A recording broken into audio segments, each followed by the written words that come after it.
Hello students, कैसे हैं आप लोग।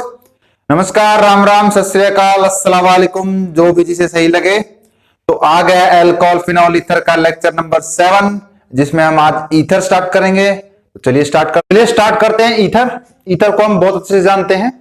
क्या हो? ऑक्सीजन बीच में फंसा हुआ हो और एक एल्काइल ग्रुप चेन और दूसरी एल्काइल चेन, दोनों तरफ क्या हो? एल्काइल चेन हो, उसी को हम क्या बोलेंगे? ईथर। इसके नोमेनक्लेचर में भी हम देख चुके हैं। छोटे वाले के साथ एल्कोक्सी आता है और दूसरे वाले के साथ जो बड़ा है उसके साथ एन आता है। तो यहाँ पे सिमेट्रिकल एंड अनसिमेट्रिकल दो तरह की हो सकती हैं। सिमेट्रिकल जैसे जैसे CH3O CH3।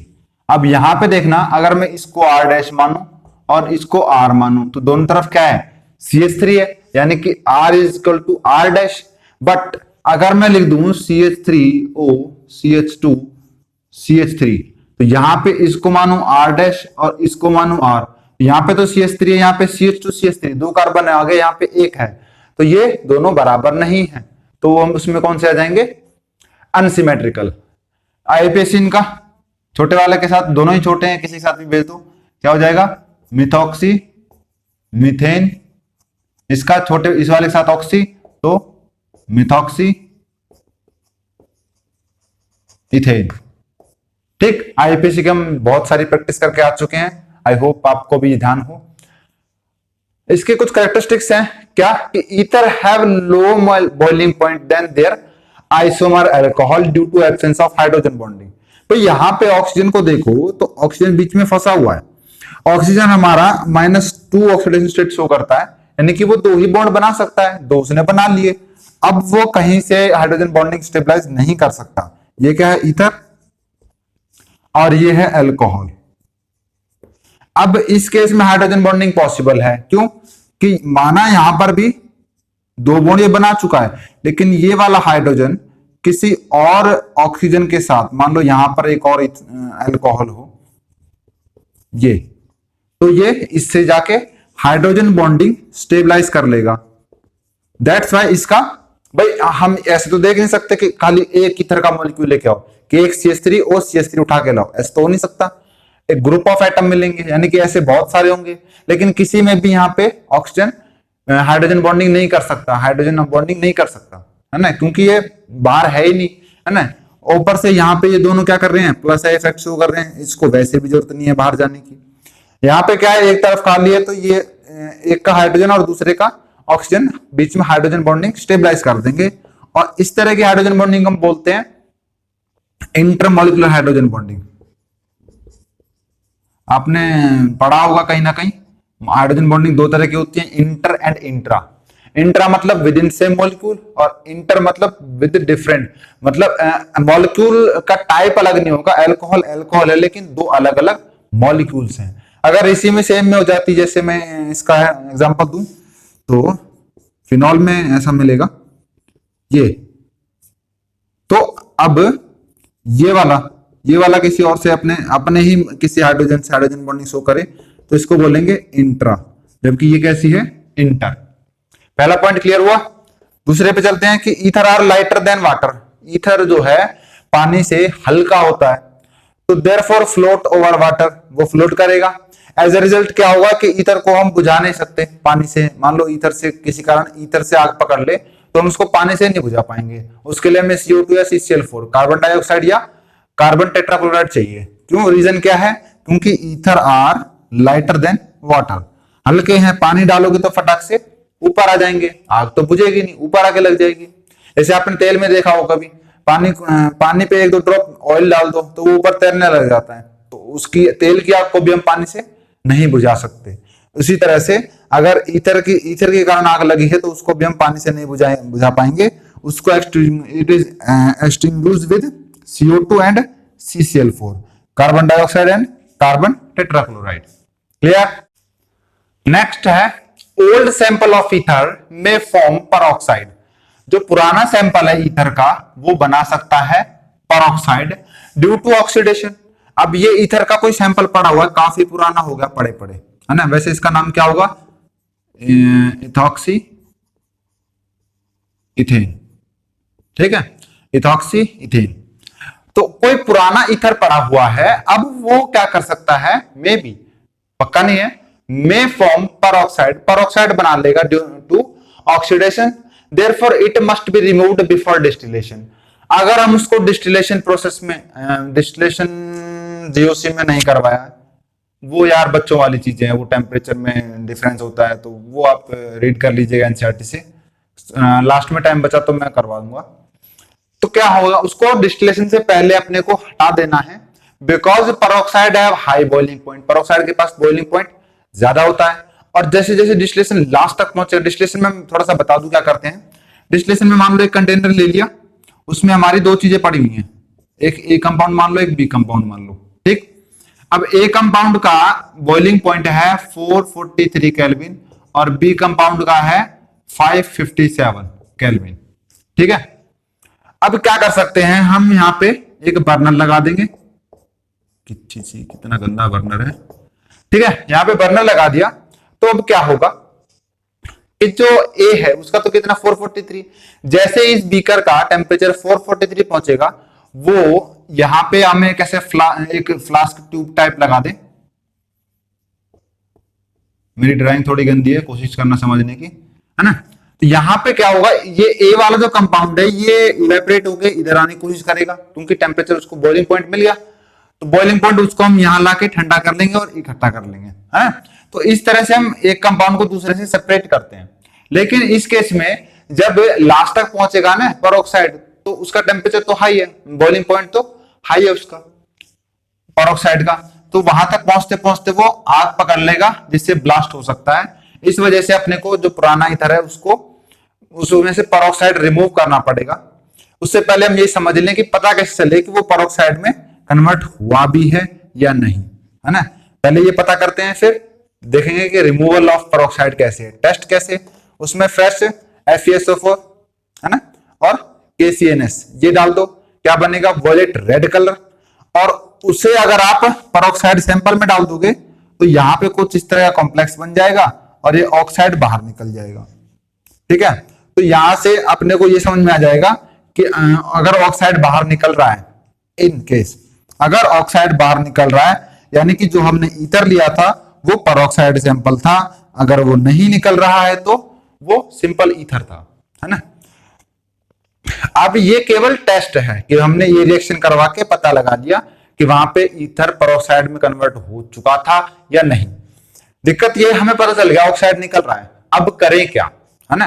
तो रिमूवल ऑफ परऑक्साइड कैसे करें अभी देखते हैं।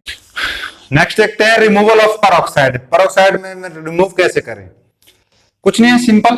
परऑक्साइड को इससे पोटेशियम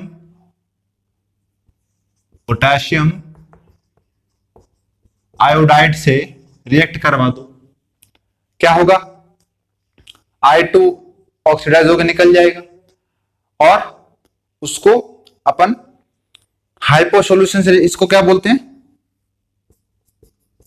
हाइपो सॉल्यूशन, इससे रिएक्ट करवा दें तो आगे जो अपने को कंपाउंड मिलना है वो सिंपल ईथर मिलेगा।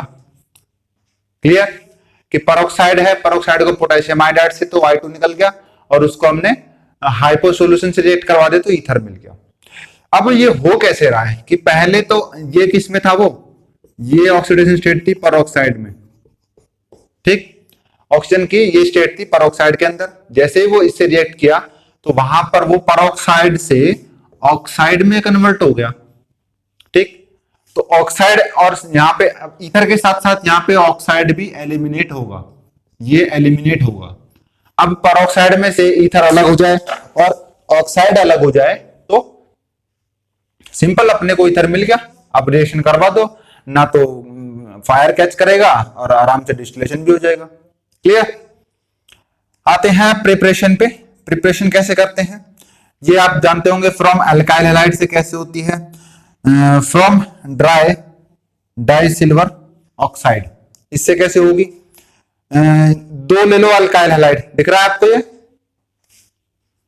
नहीं दिख रहा, चलिए मैं यहां पे लिख देता हूं। दो ले लो अल्काइल हैलाइड और साथ में Ag2O, तो यहां से क्या होगा देखना, ये जो है ना सिल्वर जो है ये 2 AgX लेके बाहर, बचा क्या ROR, यही तो होता है इधर ROR। होगी प्रिपरेशन कैसे, अल्काइल हैलाइड से, अल्काइल हैलाइड से हमने क्या कर लिया, ड्राई Ag2O ले लिया और यहां पे एलिमिनेट कर दिया क्या Ag2X, सिंपल, और यहां पे क्या फॉर्मेशन हो गई ईथर की, आसान है, कोई दिक्कत। नेक्स्ट है अल्काइल हैलाइड से प्रिपरेशन करने की ईथर का विलियमसन सिंथेसाइसिस, नेम रिएक्शन है, अच्छे से याद कर लीजिएगा, बहुत इंपॉर्टेंट है। ठीक, ये अगेन अल्काइल हैलाइड है, हाँ जी, और ये क्या है, इसको बोलते हैं सोडियम एल्कोक्साइड। ठीक, ये क्या है सोडियम एल्कोक्साइड, जैसे हम इसको बोलते हैं ना फिनॉक्साइड आयन, ये इसको बोलते हैं क्या फिनॉक्साइड आयन, ऐसे इसको क्या बोलेंगे सोडियम, सोडियम जुड़ा हुआ है क्योंकि, और क्या है एल्कोक्साइड, क्योंकि ये भी अल्कोहल से कन्वर्ट होके बना है।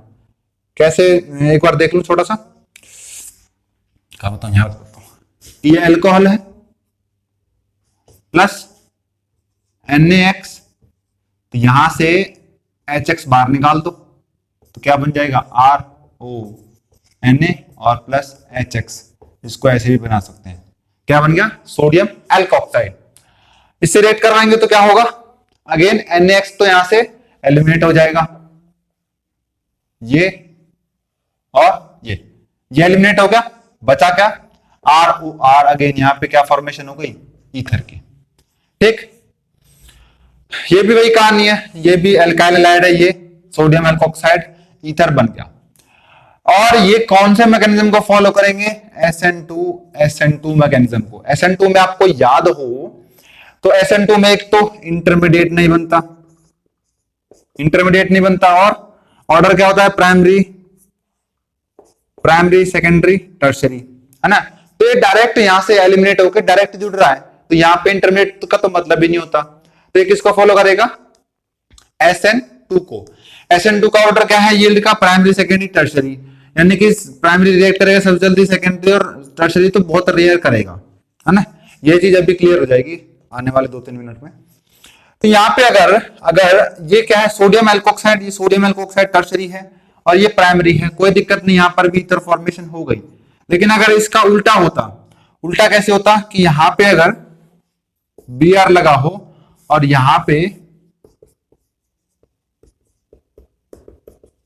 सोडियम एल्कोक्साइड हो, ठीक है, तो ये तो कौन सी मैकेनिज्म में जा रहे हैं SN2 में टर्शरी की एक्टिविटी बहुत कम है, तो यहां पे ईथर फॉर्मेशन नहीं हो सकती, नथिंग, जीरो।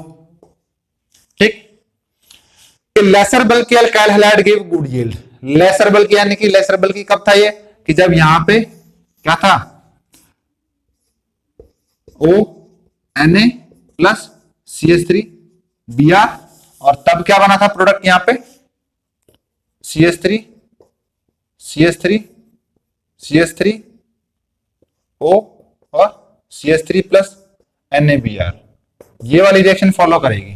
ठीक, तो यहाँ पे ये तो प्राइमरी है ना यार, हमें खाली किसको देखना है अल्काइल हैलाइड को, क्लियर।